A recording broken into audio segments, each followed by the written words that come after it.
The engine of the Jeep ticked quietly as Captain T. Moffat Boris held tight to the steering wheel, his fingers pressed white against the worn rubber beneath layers of dirt accumulated over 6 brutal days of fighting. It was late April 1945, somewhere beyond the Elbe River in Germany, and what lay ahead would soon demand everything he had learned in 3 years of combat. Through the dusty windshield, he could make out a column of German vehicles stretching into the hazy distance, an endless line of trucks, half-tracks, and armored carriers. Behind him in the Jeep sat his lieutenant and a sergeant, both gripping their rifles with the grim awareness that these weapons would count for almost nothing against what awaited them. Stretching across the landscape before them were 15,000 German soldiers from an armored panzer corps. What would happen in the next half hour would violate every rule of military science and tactical reasoning. One small Jeep, 3 American paratroopers with rifles, 15,000 enemy troops equipped with tanks, artillery, and devastating automatic weapons. What unfolded should never have been possible. Yet within the hour, the entire German force would surrender their weapons without a single shot fired in anger. This victory would not come from overwhelming American firepower or brilliant tactical maneuvering. Instead, it would emerge from one man's bold act of deception and an entire army's psychological breaking point. Caught in the terrible space between 2 advancing superpowers closing in on Germany itself. The story that led to this impossible moment began not on this German road, but years earlier in a small town in South Carolina.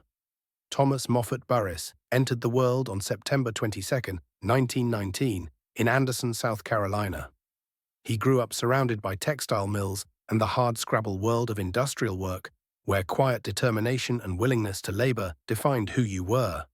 After finishing his studies at Clemson University, Boris found work teaching history at Orangeburg High School, where he discovered he had a knack for reaching young minds. By his own measure, he was an ordinary small-town fellow, unremarkable in most ways, someone who hadn't thrown a punch in years. His background included participation in the Reserve Officer Training Corps at Clemson, which had earned him a reserve officer's commission. Everything pointed toward a predictable future. Quiet classrooms, small-town life, the steady rhythms of peacetime existence. Then the world changed. On December 7, 1941, Japanese bombers descended on Pearl Harbor, and America's peaceful isolationism shattered. Within days, America declared war on Japan. Weeks later, Germany declared war on the United States. Boris received his activation orders in January 1942. At just 22 years old, the history teacher became a soldier. Yet Boris refused to settle for an ordinary soldier's life. He volunteered for the paratroopers, joining the elite airborne infantry units that were being forged into something entirely new in warfare. The training proved absolutely grueling, pushing both body and mind to breaking points most men never imagined. Many candidates washed out, unable to continue. Boris not only endured, he flourished. During jump school, something awakened inside him. He discovered leadership abilities he'd never known he possessed. He learned to stay composed when disorder erupted all around him. Most importantly, he developed a capacity for taking bold risks that left other men terrified.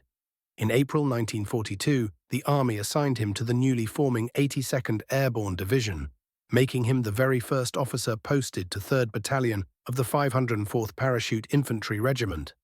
The 82nd carried the nickname All-American Division because its soldiers hailed from every corner of the United States. Boris trained alongside young men from Iowa farms, Detroit factory floors, Texas ranches, and Brooklyn docks. These men came from completely different worlds, yet together they would forge one of the most devastating fighting forces America would produce. The 504th Regiment earned a different nickname from the enemy, one given with a mixture of fear and grudging respect. The Germans called them devils in baggy pants. The phrase came from the diary of a slain German officer discovered after the Battle of Anzio. That officer had written that American paratroopers were devils dressed in baggy pants, creatures who became exponentially more dangerous when they found themselves surrounded and seemingly beaten. The description referred to the distinctively loose-fitting paratrooper uniforms that differed sharply from the straight-legged trousers of regular infantry. Coming from an enemy who rarely paid compliments, it was the highest possible tribute. By May 1943, Boris and his regiment boarded transport ships heading for North Africa. His baptism by fire came on July 9, 1943, during the invasion of Sicily. C-47 transport planes shuddered and lurched through intense anti-aircraft fire, with tracer rounds slicing past the open cargo doors in deadly streams. Men inside retched from terror and motion sickness as the aircraft absorbed repeated hits. When the green light finally flashed, Boris launched himself into the darkness above enemy territory. He landed among olive trees, quickly rallied his scattered platoon, and led them toward their objective through the confusion of night combat. This would prove to be merely the first of countless times he would command men into situations that defied reasonable hope of survival. September 1943 brought the invasion of Italy at Salerno, where the 504th jumped behind German lines to disrupt the flow of enemy reinforcements. Boris commanded his company through 5 straight days of relentless combat, fighting against superior numbers and firepower, yet his men refused to yield.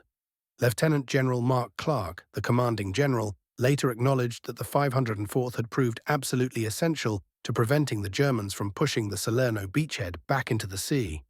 Then came Anzio in January 1944.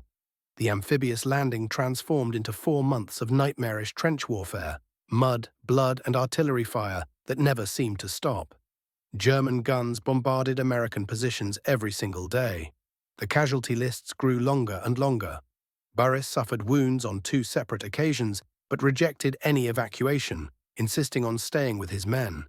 He witnessed comrades die in freezing mud, and he came to understand that war held no glory at all. War was nothing but the struggle to remain alive, and he learned the terrible skills necessary to keep frightened men fighting when every instinct screamed at them to surrender. But the event that would define Boris's entire war experience came in September 1944. Operation Market Garden, devised by British Field Marshal Bernard Montgomery, represented an audacious attempt to finish the war by Christmas. Airborne divisions would seize bridges across the Netherlands, establishing a corridor that armoured units could use to thrust deep into Germany. The 82nd Airborne received the assignment to capture the bridge spanning the Waal River at Nijmegen, a bridge absolutely critical to the operation's success. Without that bridge in American hands, the entire strategy would collapse. On September 20, 1944, Boris received an order that would test everything he had learned.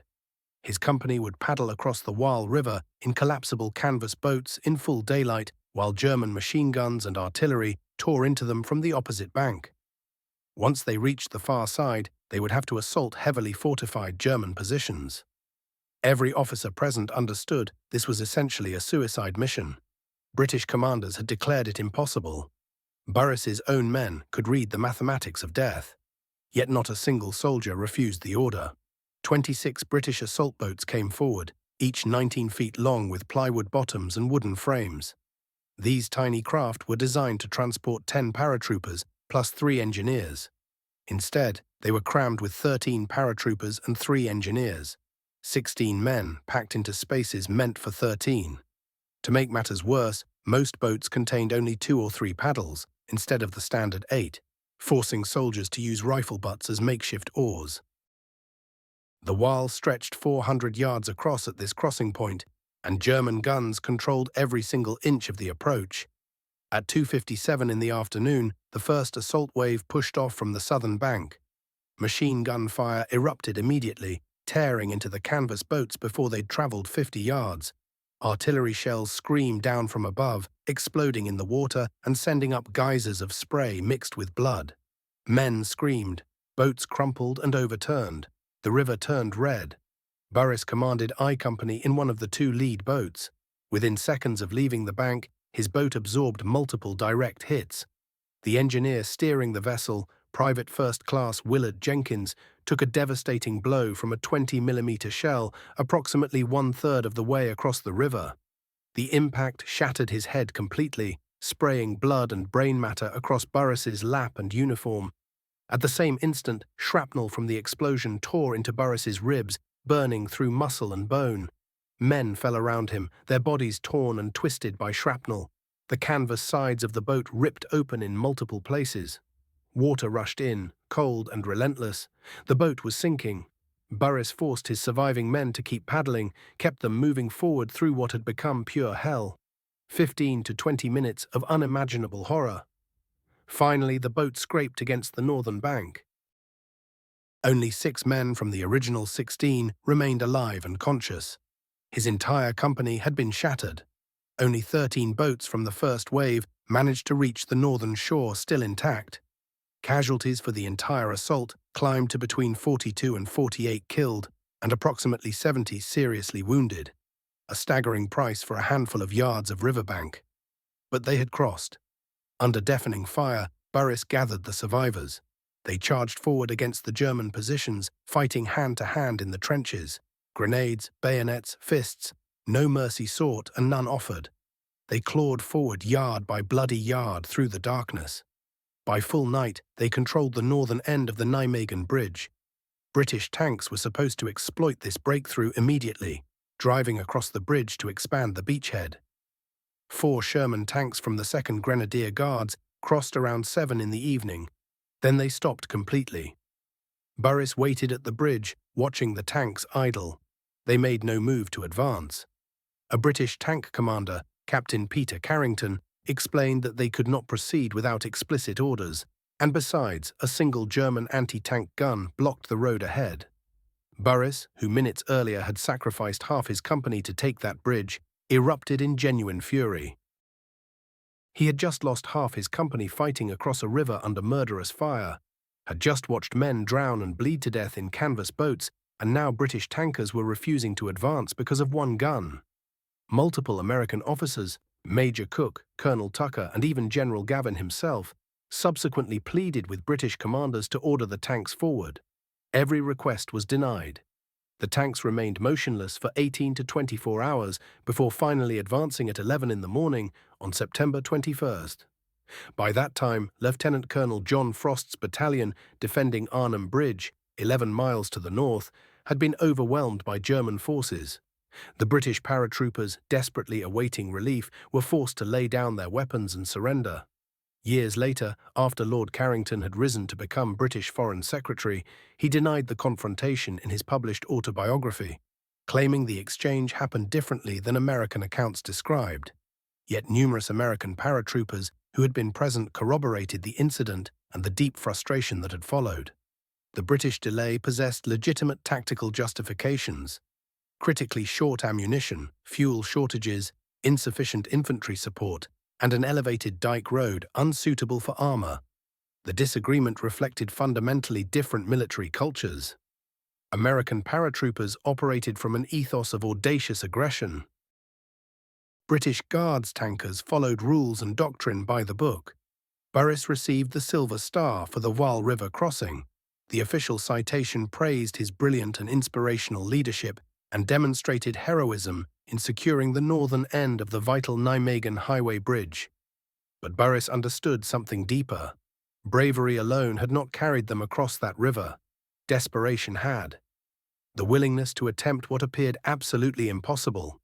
The capacity to maintain forward momentum when reason itself demanded surrender. These lessons, audacity when facing hopeless odds, the power of refusal to acknowledge defeat, would serve him profoundly 6 months later. December 1944 brought the Battle of the Bulge. Hitler launched his final desperate offensive through the Ardennes forest, attempting to split the Allied armies. The 82nd Airborne rushed into combat, carrying minimal food, low ammunition supplies, and inadequate winter clothing. They deployed to Verbermont, Belgium, and blocked German Kampfgruppe A at Chenu, delivering the Germans their first defeat during the battle. Boris and his men held their positions against waves of German tanks and constant artillery bombardment. They endured sub-zero temperatures and endless bombardment, yet they refused to break under the strain. By February 1945, they were pushing into Germany itself. The final months became a race against time. Soviet forces advanced relentlessly from the east. American and British forces drove forward from the west. Germany was being crushed between 2 massive advancing armies. Hitler's 1,000-year Reich was collapsing in fire, blood, and ashes. Yet the fighting continued unabated. German units trapped between the advancing Allies fought with the desperate intensity of men who understood their fate. On May 2, 1945, the 82nd Airborne Division liberated Wobbelin concentration camp near Ludwigslust. What Boris and his men encountered defied human comprehension. Between 3,500 and 4,000 prisoners remained alive, mere skeletons wrapped in skin, barely clinging to existence. Approximately 1,000 dead bodies lay in open pits scattered throughout the camp. Some evidence suggested that starving prisoners had resorted to cannibalism. The stench assaulted the senses and burned the lungs. Combat veterans who had fought through 2 years of warfare found themselves vomiting at the sight. Boris shot open locks to free remaining prisoners. He stood among the first Americans to witness the full scope of Nazi atrocities. He ordered his troops to document everything with photographs. The world needed to see this reality.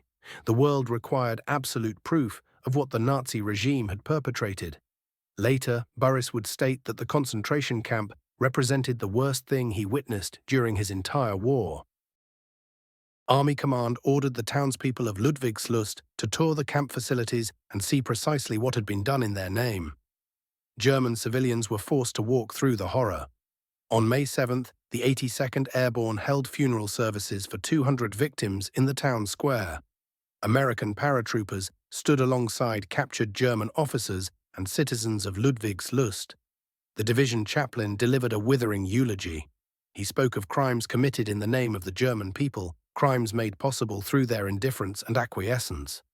He noted these crimes were minor compared to horrors discovered in other camps. This camp contained no gas chambers, no crematorium. These men from Holland, Russia, Poland, Czechoslovakia, and France had simply been allowed to slowly starve to death. Within 4 miles of comfortable homes, 4,000 men had been forced to exist like animals. Boris stood motionless during the service, his face revealing nothing. He had witnessed terrible things throughout this war: friends torn apart by artillery, men drowning in the Waal River, the slaughter at Anzio. Nothing approached the evil he had just witnessed. Nothing revealed human darkness like this camp. He understood then that defeating Germany militarily was insufficient. The world had to commit itself to ensuring such horrors could never happen again. By late April 1945, senior Allied commanders faced a strategic decision point. Soviet forces were closing on Berlin from the east, while American forces had reached the Elbe River from the west. Supreme Allied Commander Dwight Eisenhower issued orders that American troops halt at the Elbe and permit Soviet forces to capture Berlin. The political arrangements had already been negotiated at the Yalta Conference. Berlin would fall within the Soviet occupation zone, so there remained no military justification for American soldiers to fight through a city that would eventually belong to the Soviets anyway. But Boris chafed against this order. He was now 25 years old. He had been fighting for nearly 3 years. Berlin lay just 40 miles away. The war seemed almost finished, and he was supposed to simply wait and do nothing. Playing it safe had never been his way. Boris thrived on action, on movement, on doing something. Sitting around doing nothing felt like torture. Late in April, the exact date lost to time, Boris reached a breaking point. He pulled his lieutenant and sergeant aside and told them plainly, "I cannot take this waiting anymore. Get in the jeep with me. We're crossing that river and we're going to see what's on the other side. Maybe there's still fighting happening over there." Nobody gave him permission to do it. It wasn't an official mission. It wasn't authorized by anyone up the chain. It was simply 3 paratroopers climbing into a jeep and driving toward the enemy because one man was too curious and too restless to stay put. They covered roughly 40 miles that day, pushing toward Berlin, getting about halfway there. The roads were packed with humanity fleeing westward. German civilians pushed handcarts stacked with whatever they could carry. Children wailed with fear and exhaustion. Old people shuffled along, their legs barely holding them up. Germany had come apart at the seams. Government had evaporated. Authority meant nothing anymore. Panic was everywhere. Then Boris spotted something that made his stomach drop. German military vehicles filled the road ahead. Not just a few, not dozens. Hundreds of them. An endless column of armor and equipment stretching toward the horizon. Tanks, half-tracks, artillery guns. Transport trucks loaded with troops, supply vehicles. This wasn't some scattered group of soldiers running away. This was a real fighting force, a full panzer corps, maybe 15,000 soldiers or more. Boris knew exactly what he should do. Turn the jeep around, head back, report the location to division headquarters. Let the commanders decide what to do next. 3 men in one jeep didn't have any business going up against thousands of soldiers in armor. It was simple math, but Boris hadn't become one of the most decorated officers in the 82nd Airborne by always choosing the sensible path. Something else was happening in his mind. An idea was forming. An absolutely insane idea. An idea that made no sense at all. Yet somehow it might actually work. He pressed the accelerator. The jeep rolled straight toward the German column. His lieutenant and sergeant said nothing, but both men gripped their rifles tighter. If this fell apart, they'd make the Germans pay for it. The jeep slowed as it approached the lead vehicle. A German officer was standing beside it. Boris could see the captain's rank on his uniform. The man spoke English, which was a stroke of luck. Boris stepped out of the jeep and walked directly toward the German captain. He kept his hands clear of his weapon, no threatening moves, just a man walking with complete, unwavering confidence. He didn't hesitate or falter. "I'm here to accept your surrender," Boris said. His voice was calm and even, matter of fact, as if he were announcing something completely ordinary. As if he hadn't just driven behind enemy lines with 2 other men to face 15,000 soldiers. The German captain's face went blank. He looked past Boris at the jeep. 2 men, 1 vehicle, nothing else. No supporting troops, no armor, no guns, nothing at all. Confusion flickered across the captain's features, then suspicion, then something that looked like he might laugh. He pointed toward the jeep and the 2 Americans standing beside it. "You are insane," he said in thick, accented English. 2 men and a car. That is your army? He had a point. Boris was taking an absolutely enormous gamble. But this wasn't the time to think it through logically. This was the time to act like a man who knew exactly what he was doing. This was the moment for the kind of bluff that Boris had been developing since he landed in Sicily 2 years earlier. He locked eyes with the German captain. "Behind me is an entire force of paratroopers with tanks and guns," Boris said quietly. "And the Russians are directly behind you. Your choice is simple. Surrender to us or surrender to them." It was a complete fabrication. No American army waited on that road. No tanks were hidden anywhere. Nothing was there except the empty road they'd driven down moments before. But the German captain didn't know that. More importantly, the German captain wanted desperately to believe it might be true. Because if it wasn't, if there really were no Americans coming, then the Soviets would arrive instead. And every German soldier understood what that meant. The Soviet Red Army had lost more than 20 million people fighting on the Eastern Front. Entire cities had been burned. Citizens had been enslaved. The nation had almost been destroyed. The Soviets were advancing into Germany hungry for payback, and that hunger was terrifying. German troops told each other stories about mass killings, torture of prisoners, revenge attacks. Whether these stories were true didn't matter. German soldiers believed them. The thought of falling into Soviet hands was a nightmare that haunted every Wehrmacht officer. American captivity was something different. The Americans respected the Geneva Convention. Prisoners got treated decently. Officers weren't shot on sight. The German captain knew all this. Standing in that road looking at Boris, he faced a choice that would define the rest of his life. He could call the Americans' bluff, order his troops to disarm these 3 men, keep moving, and eventually get captured by the Soviets. Or he could believe what this young American captain was offering. A chance to give up to Americans instead. A chance to keep the Soviets at arm's length. A slim chance of survival. "Wait here," the German captain said. He turned and walked back down the column.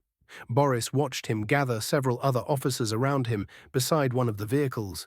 They started talking, their voices rising and falling. Some gestured toward Boris, others pointed east toward the approaching Soviet lines. The conversation kept going. Minutes ticked by. Boris stood motionless. His face showed nothing but confidence. Inside, his pulse raced. This could go either way. Then the German captain broke away from the group and came back. His hand moved toward his holster. Boris tensed. The lieutenant and sergeant shifted their rifles slightly. Now it would happen. Surrender or fight. The captain drew his pistol from the holster. Boris thought, not here, not in the last weeks of the war. The captain held the gun. Then he reversed it. Grip facing forward. He extended it toward Boris, the ancient symbol of surrender. Boris took the pistol and nodded. The captain saluted. The command spread down the column. Surrender. The Americans have come. We will lay down our arms. German soldiers climbed down from vehicles. They stacked their rifles on the ground. They removed their sidearms and placed them carefully in piles. Officers organized the troops into neat groups. The discipline didn't vanish just because they'd lost.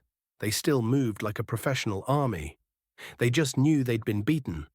Boris faced a massive problem immediately. 15,000 prisoners, 2 men helping him, 1 jeep.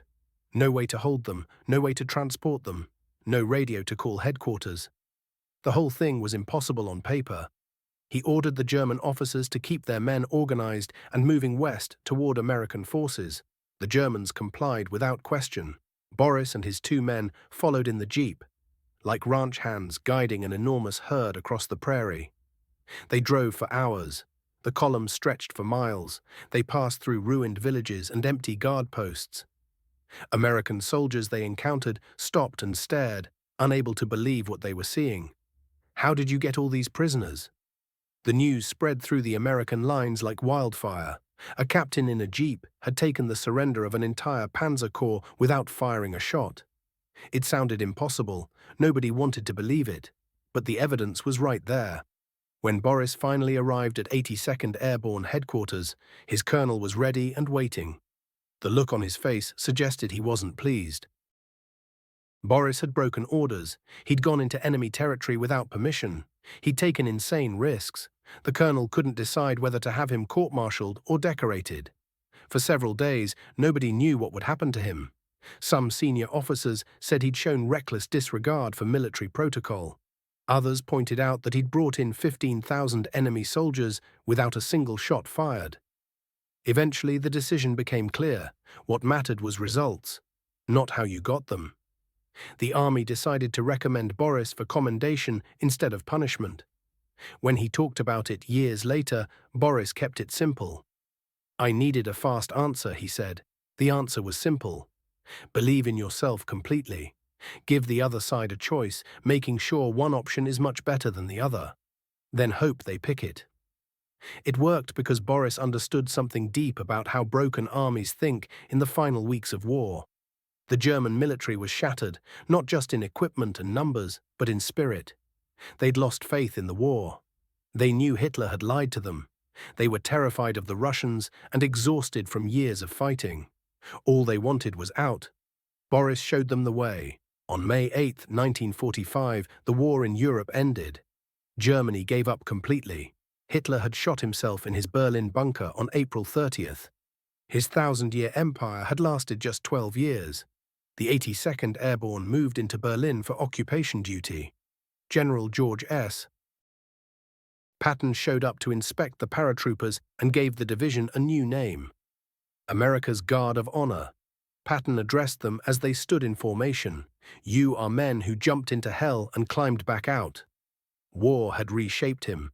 At 25, Boris held a captain's rank, had fought in 4 major battles, and carried more medals than most officers twice his age. But the war had changed him in deeper ways he wouldn't fully understand for years. After the fighting stopped, Boris moved back to South Carolina. He got married, built a family, and went into construction work. He spent 15 years at Roebuck Building Company in Spartanburg before deciding to start his own business. In 1970, at his family's suggestion, Boris founded his construction company with his 3 sons, John Hay, Moffat Jr., and Francis. They took on significant building projects across the southeastern states. Boris ran the company from 1970 until 1987. The company created Boris Building Systems in 1982 as a separate division. His son Moffat Boris Jr. incorporated it as its own company in 1987. Starting in 1977 and continuing through 1990, Boris represented Richland County in the South Carolina House of Representatives.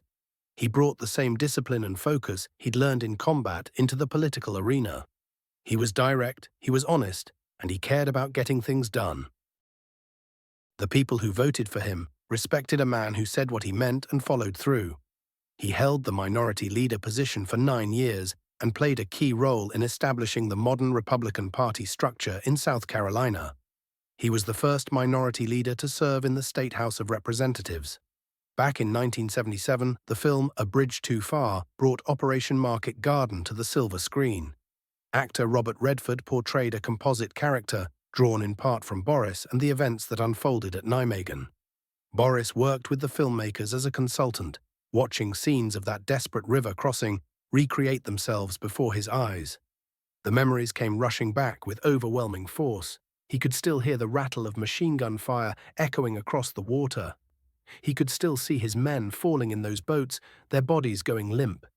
He could still feel the shock of cold water seeping into the vessel, rising higher with each burst of enemy fire. At age 80 in the year 2000, Boris finally put pen to paper. His memoir, Strike and Hold, told the story of the 82nd Airborne during World War II. His children had urged him for years to write it down, to preserve what he had lived through. In the opening pages, Boris explained his reasoning. He needed to make peace with the war. He needed to talk about it openly with other men who had walked the same blood-soaked ground, who had carried the same weight of command. The book found its audience immediately. Military historians recognized it as essential reading. Veterans who had served under similar circumstances saw themselves in its pages. Here was a first-hand account of what it truly meant to lead men in battle, what it demanded, what it destroyed, what it left behind in the hearts of those who survived. On September 19, 1994, Boris returned to Holland. He jumped from an aircraft into the same fields where Operation Market Garden had unfolded 50 years earlier. He was 4 days shy of his 75th birthday, technically still 74 years old. The jump had been organized with a Pathfinder reenactment group at the original battle site near Nijmegen. 15 years passed. Then in September 2009, he came back again for the 65th anniversary. This time, at age 90, he made a tandem jump, strapped to a female jumper from the same Pathfinder organization. That 3-day commemoration brought together a 28-person entourage that included family members who had flown from across the ocean. Queen Beatrix of the Netherlands honored him personally. He received the Nijmegen Medal of Honor from both the Queen and the Mayor of Nijmegen. The Dutch people had kept faith with their American liberators.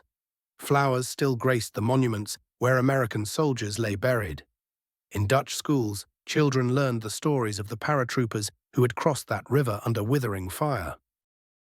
For Boris, standing in that place again, the emotions ran deep. The war had not been meaningless. It had set people free from the chains of tyranny. The men who died there had not died in vain. In 2012, at age 92, Boris stood before an audience at Fort Jackson's quarterly Profession of Arms luncheon. For nearly an hour, he held the room in absolute silence. Commanders, sergeants major, and staff officers sat transfixed as he recounted what it meant to lead paratroopers in combat. He told them about shooting open a concentration camp gate to liberate the prisoners locked inside. He told them about negotiating the surrender of a German panzer unit. He told them about being among the first Americans to walk into Berlin after Germany had fallen. The audience witnessed something rare that day. They were hearing from a man who represented everything the army aspired to be. One officer who sat in that room later reflected on what stayed with him. The message that resonated most deeply, he said, was this: good leaders lead from the front. They never demand anything from their soldiers that they would not do themselves. Because of Boris's exceptional leadership, the men under his command and those who fought beside him were able to overcome odds that should have been impossible. They accomplished missions under the most brutal conditions imaginable. In his final decades, Boris became a voice for leadership, duty, and service. Military audiences listened. Civic organizations invited him to speak. Schools brought him in to talk to their students. His message never changed. Good leaders lead from the front. Never ask your people to do what you would not do yourself. Take care of your troops and they will take care of you. These were not theories for Boris, they were carved into his soul by bullets and blood. When people asked him about those 15,000 German troops who surrendered, Boris always placed the moment in its proper context. It was not about personal bravery or tactical brilliance, it was about understanding what those men truly feared. Those German soldiers lived in terror of the Soviets. They desperately wanted to surrender to the Americans. Boris simply gave them that option. Any officer with the psychological awareness to read the moment might have done the same thing, but few had the courage to actually attempt it. His military decorations reflected a lifetime of service under fire. The Silver Star, 3 bronze stars with Combat V for valor, a Purple Heart, 3 presidential unit citations with 2 oak leaf clusters, the French Croix de Guerre, the Belgian Ordre de Léopold II, the Dutch lanyard. The 82nd Airborne Division had compiled a record that stood apart even in the history of that war. 4 men from the division received the Medal of Honor. 4 campaign streamers marked their operations in Sicily, Italy, Normandy, and Central Europe. They liberated concentration camps. They captured thousands upon thousands of prisoners. They held positions against forces that vastly outnumbered them. Team Moffat Boris died on January 4, 2019, at age 99. His funeral brought together hundreds of mourners. Veterans who had served beside him came to pay their respects. Politicians who had worked with him over the decades attended. Dutch citizens flew across the Atlantic to honor the man who had helped restore their freedom. Governor Henry McMaster of South Carolina said that Boris was one of the finest leaders the state and the nation had ever produced. He had delivered freedom to people across the world and had made the lives of everyone he touched better and safer. The story of Boris and that German Panzer Corps had captured the nation's attention when newspapers first reported it. Journalists called it one of the most audacious actions of the entire war. Military historians studied it for decades as a masterclass in psychological warfare and individual initiative. Yet Boris himself never sought recognition for what he had done. In interviews years and even decades later, he seemed almost embarrassed by the spotlight. He insisted he had simply been doing his duty. He was trying to end the war without throwing away more American lives. The incident, though, reveals something fundamental about what military leadership truly means and the real nature of courage. Real courage is not the absence of fear. It is the conquest of fear. Boris must have felt fear when he confronted that German column. Any rational man would have. But he refused to let that fear paralyze him. He projected absolute confidence even when the situation seemed hopeless. He grasped something profound. Warfare is ultimately a battle of minds. Weapons matter, numbers matter. But what people believe matters most of all. The German officers who surrendered to Boris were not cowards. They were trained soldiers who recognized a reality. Further resistance was pointless. They found themselves trapped between 2 vast powers. Their nation was shattered. Their cause was lost. Boris offered them a choice that made rational sense. Surrender now to the Americans, or face capture by the Soviets. The fact that his bluff succeeded tells us less about his deception and more about Germany's desperation in April 1945. Some military scholars have raised questions about whether every detail of Boris's account remains perfectly accurate. 15,000 is suspiciously round. The specifics about locations and dates grow hazy. Boris himself acknowledged that his memory of particular events had softened over the decades. Yet the essential truth stands unshaken. The 82nd Airborne's after-action reports from late April 1945 document large numbers of German prisoners taken with minimal resistance. Division records show that Captain Boris of I Company, 504th Parachute Infantry Regiment, received commendation for actions involving German surrender. Multiple veterans from his unit recalled hearing about the incident not long after it happened. What can be stated with certainty is this. In the final days of the European War, Team Moffat Boris encountered a large German military formation. Using nothing but nerve and psychological pressure, he convinced them to lay down their weapons without firing a shot. The exact numbers may be uncertain. Time may have blurred the precise details, but the fundamental truth remains immovable. One man's audacity accomplished what an army might have achieved only through prolonged, costly combat. The lessons from Boris's experience stretch far beyond the pages of military history. They touch on the deepest aspects of human psychology and the way people make decisions. When individuals face choices that all seem terrible, they will reach for any possibility of something better. When those in positions of authority project confidence, others follow even when doubt whispers in their ears. When the price of fighting appears higher than the price of surrender, rational people will choose to surrender. Boris understood these truths instinctively. He had not studied psychology or negotiation theory. He simply knew people. That knowledge, joined with his remarkable courage, transformed what could have been a catastrophe into an unlikely victory. The story also illuminates the chaos that engulfed the war's final chapter. Military historians tend to focus on grand strategy, celebrated battles, and turning points that shaped the overall conflict. But wars do not end cleanly. They dissolve into confusion and fog. Units lose contact with their commanders, soldiers act without orders, the normal structures of authority crumble. In that breakdown, individuals like Boris found openings to reshape events in ways that would have been impossible under normal military organization. Consider what Boris actually did. He violated a direct order to remain west of the Elbe River. He drove into enemy-held territory with no support and no way to communicate with headquarters. He faced a force that outnumbered him thousands to one. He fabricated stories about reinforcements that did not exist. By any reasonable assessment, he should have been killed or taken prisoner. Instead, he pulled off one of history's most remarkable deceptions. That combination of audacity, unwavering confidence, and willingness to take calculated risks defines what true leadership looks like. Compare it to what happened with the British tank commander at Nijmegen. That officer had overwhelming firepower at his disposal. His orders were explicit and clear.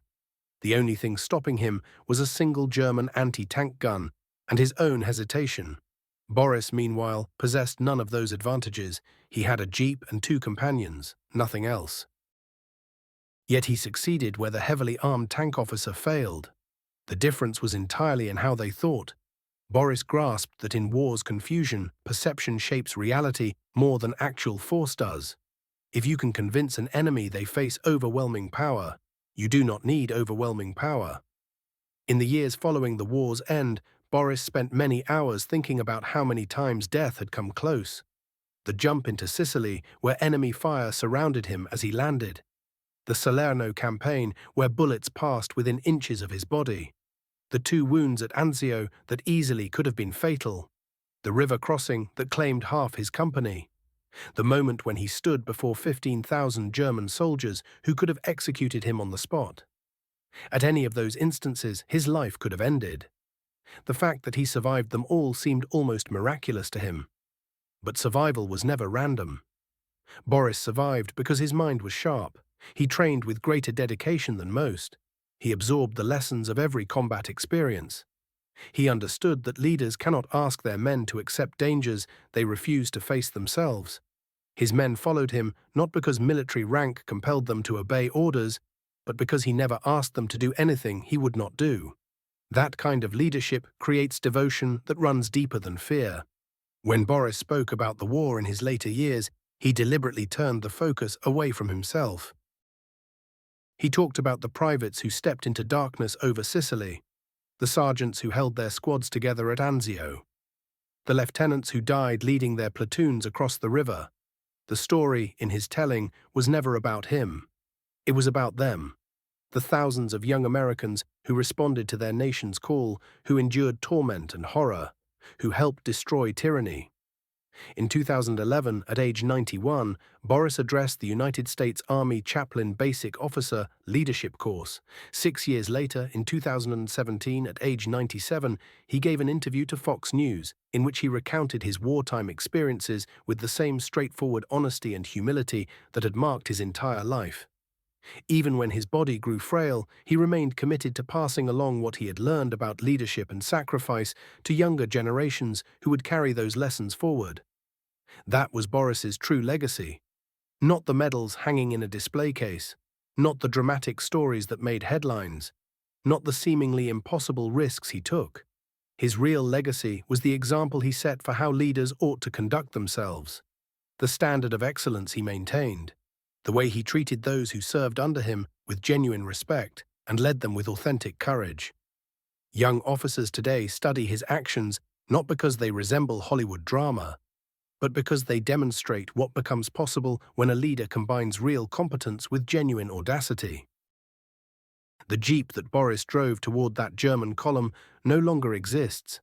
It was scrapped decades ago like countless other World War II vehicles. The road where he confronted those 15,000 soldiers has been rebuilt and repaved. The refugees who fled the Soviet advance are gone from this world.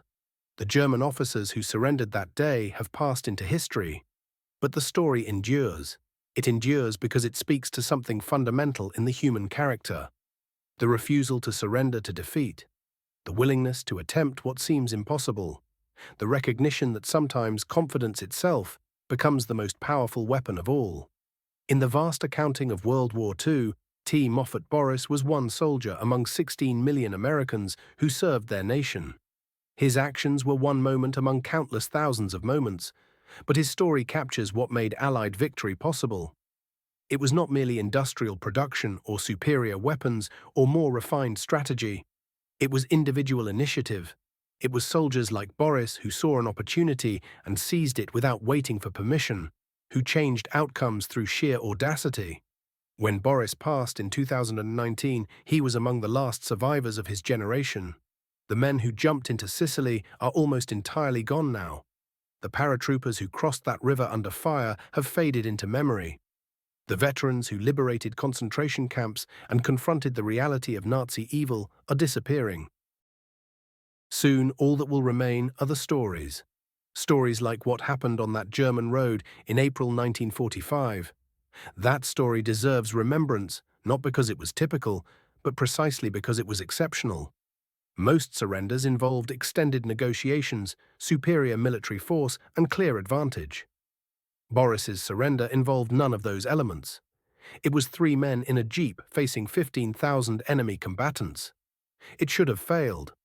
Boris was not interested in what should have happened. He understood that war's chaos had shattered the old rules. He understood that desperate men believe what they want to believe. He understood that bold confidence spreads like fire and overcomes cautious retreat. Hold this story in your memory. Remember the teacher from South Carolina who became one of America's most decorated paratroopers. Remember the captain who jumped 4 times into combat and led from the front in every single battle. Remember the man who crossed a river under withering fire, watched half his company fall, and kept fighting forward. Remember the officer who faced 15,000 enemy soldiers armed with nothing but nerve and conviction, and who convinced them to surrender their weapons. Remember T. Moffat Boris. Remember that courage is not the absence of fear. Remember that leadership means standing where you ask others to stand. Remember that what seems impossible is often just the improbable waiting for someone bold enough to attempt it. Remember that 3 men in a jeep, armed only with confidence and perfectly timed deception, can alter the trajectory of history. That is what April 1945 teaches us. That is the legacy of one remarkable American soldier. That is what transpires when ordinary human beings face extraordinary circumstances and refuse to accept that impossible means unable to try. The jeep rolled down that German road with 3 men inside it. They encountered an army. They should have perished. Instead, they prevailed, and in that small victory, however minute in the tremendous scope of World War II, we witness the true foundation of American military success.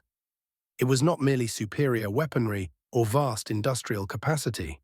It was the audacity of soldiers who refused to believe they had been defeated when they knew they were fighting for what was right.